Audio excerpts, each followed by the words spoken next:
Lynch. Uh, Speaking of his time with Dylan, he said, and I quote, that if there was ever a part of my life I could relive, that might be it. The rest of it, I'm cool. I'm glad I did it. That's one I would like to do again. And that is one of the they're all good chapters, but that one had such good stories in it. Stan Lynch, we were talking a few minutes ago about like I was mentioning people who can just tell a great story in 5 minutes without any interruption, and I was thinking of Stan Lynch because he's just like he's such a character. If anyone doesn't know, he's a longtime drummer for Tom Petty and the Heartbreakers. He was like one of the founding members and Right. was with them for decades. Just a total rack on tour, a hilarious guy. But yeah, I mean, it was sort of interesting because obviously he's with Tom Petty and the Heartbreakers for, I don't know, 30 years, 25 years, whatever it is. Much, much, much longer than he was with Bob Dylan. He's with Yeah. Bob Dylan for, if you add it all together, a little under a year, maybe, like a tiny fraction Yeah. of his career as a superstar.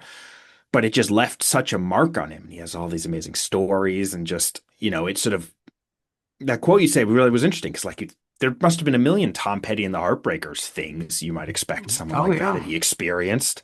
But this relatively brief period with Bob Dylan, sort of left such a mark on him that's he, as you say, he wants to relive it.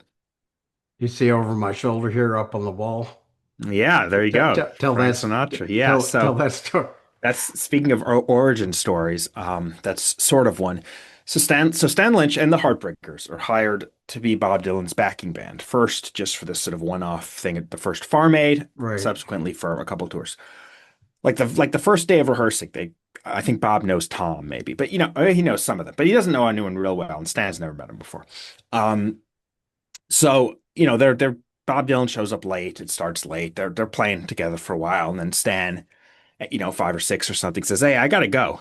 And he describes the rest of the band like looking at him like, "Where's Bob Dylan? You can't just like peace out whenever you want. Like he's want to play, you gotta stay here." And Bob kind of walks up to him. He's like, "Where do you gotta be?"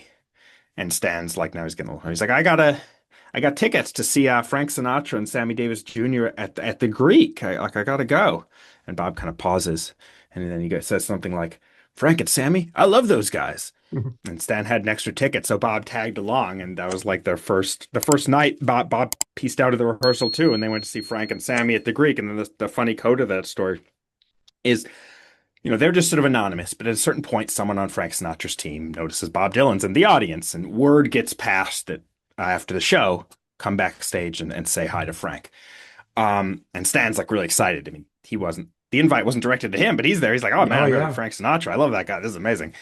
So him and Bob go backstage, and they get all the way to like Frank Sinatra's stage door, and then Bob just goes, "Eh, the hell with it," and then, and he turns around and leaves instead of saying hi to Frank. And Stan's like, "No."